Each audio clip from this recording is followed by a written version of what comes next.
معاكم منى مصطفى، تربيه متخصصه في تنشئه الاطفال وازاي نفهم اطفالنا بشكل صح وازاي نتعامل معاهم بشكل افضل، مش بس نحكم عليهم. في علامات واضحه بتساعدك تفرقي بين الطفل العنيد والطفل اللي عنده ضعف استيعاب. الطفل العنيد غالبا بيرد عليكي وهو فاهمك وسامعك وفاهم ان انتي طالباه منه، بس ما بينفذوش. طول الوقت بتخشي معاه في جدال ويتفاوض معاكي،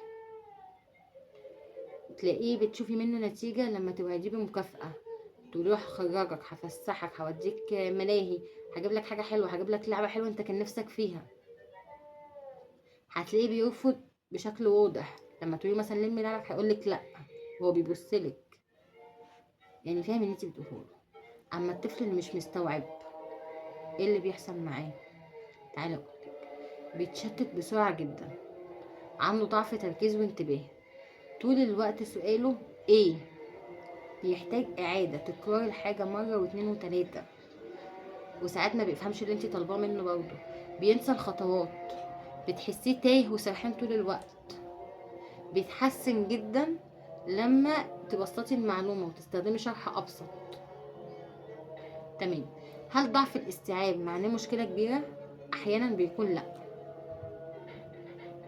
ساعات بتكون فروق فردية بين الاطفال وكل طفل بيختلف عن التاني.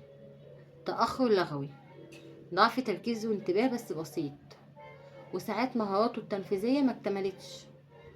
الموضوع ده لو مش مؤثر على حياته اليومية شوية وهيعدي وبيتعمل عادي. اما الموضوع لو مؤثر على التعلم والتواصل وتنفيذ العادات اليومية والتعليمات اليومية، لا، لازم تقفي وتروحي لدكتور متخصص عشان تطمني على طفلك. تمام. تعالي بقى اقولك حاجة تانية، ازاي نتعامل معاهم. الطفل العنيد تكوني صارمة وحازمة معاه، حطي قواعد ثابتة عشان هو بس محتاج يشوف رد فعلك ويشوف صبرك وصل معاه لحد فين. اما الطفل اللي مش مستوعب ده بيحتاج شرح مرة واتنين وتلاتة بس بهدوء، وتكرري معاه المعلومة بطرق مختلفة.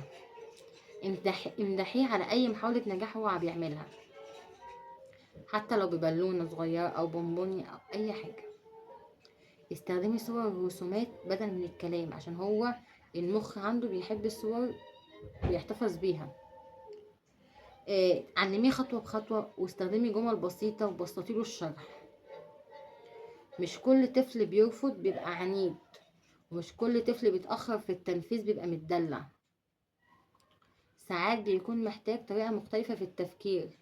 بس قبل ما تحكمي عليه افهمي السبب الحقيقي ورا السلوك ده عشان تتعاملي مع طفلك بشكل مختلف.